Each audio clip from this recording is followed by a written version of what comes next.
The UND Research Institute for Autonomous Systems. I don't know what that is yet, but we're about to find out. It's built upon the core UND values of community, lifelong learning, discovery, and Will Smith. Will Smith. With a smart plan and organized, committed team, they continue to provide technologies that serve society. And we have UND professor and executive director of this institute, Mark Askelson, here to help explain. And I'm going to use the word you used, not me. I said, okay, let's not be too sciencey because, you know, Chris and I, he said, I won't be too nerdy. What are these systems and how do they affect the community? Sure. So I would think of them as just smarter machines, better tools to do things that we couldn't do before. And, you know, a very simple example might be something like an airbag in a car, or think of these automated vacuum cleaners, right? And they're smart enough, they bump into something and say, I can't go there, so I'll go over here. So, you know, we've gotten to this point with the technology where we can do these things we couldn't do before. So UND stood up its grand challenges. You know, we had 5 grand challenges. This is one of them. It's an alignment of opportunity with capability sets. And we stood up the Research Institute for Autonomous Systems as the primary working arm of that. So are you talking kind of AI type stuff, or more like the robot that can flip the hamburgers, or? Yeah, sure. So it's a great question, right? So of course there's artificial intelligence in there. That's a big part of it, but you also have things like machine vision. So people are working on things like automated vehicles and how do you figure out you're in the lane. Today might be a great challenge for those kinds of systems, right? Some of the kind of work we do. But you look at unmanned aircraft, same kind of thing, right? Trying to figure out where it's at, make intelligent decisions to do things that we just couldn't do before. Okay, so what projects do you have underway right now at UND? Sure. So, you know, we work in a lot of different spaces, and we help a lot of different people with challenges. You know, one example is we're working with autonomous systems, and we stood up to try to help make the UND campus a great place to test these systems. That's one of the things we're doing.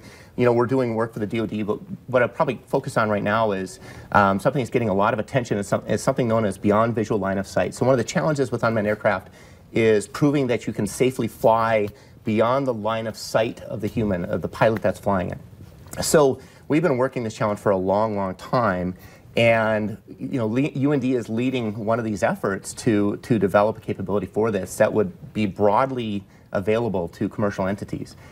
So the state now has seen this and recognizes the value. Of course, we work very closely with the state, and so there's a big push to take this blueprint that we're laying out and expand it across the state. So yep, go ahead. So what's the utility? Is it ag? Is it? Yep. So you can use this in all kinds of different places. So you know, UND's leading industries are agriculture and petroleum, and these types of capabilities are huge for those areas. But you can use it in many different ways, right?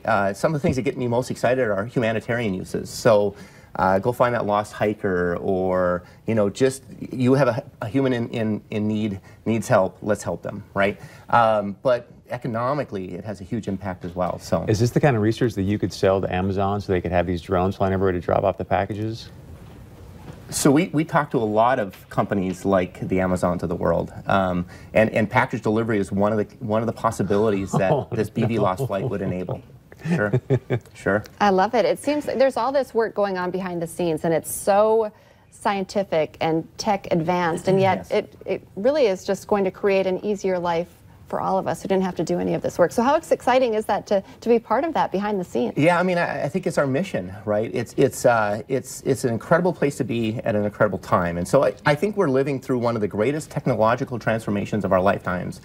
And while there's always challenges with any kind of change, the opportunities, the things that we can do, you know, create this autonomous system that does something over here that you're tired of doing, sweeping the floor, so you can go spend time with grandma. That's pretty good stuff. So you said it's kind of a lab. UND is being used as a lab for this stuff. Have you guys tested out any autonomous vehicles yet on campus, and how's it going? So we are in that space, but I would say that we focus more on unmanned aircraft. But you know, we're able to do the things we do because of the folks we're able to work with and the ecosystem we have around this.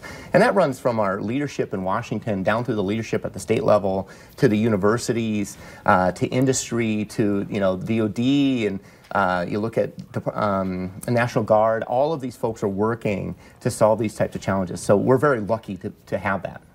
Wow. Fascinating. I know. Good stuff. Thank you so much for coming in today. Thank you. All right, stay with us. Coming up on North Dakota Today, how to make sure you can catch all of the big game this weekend.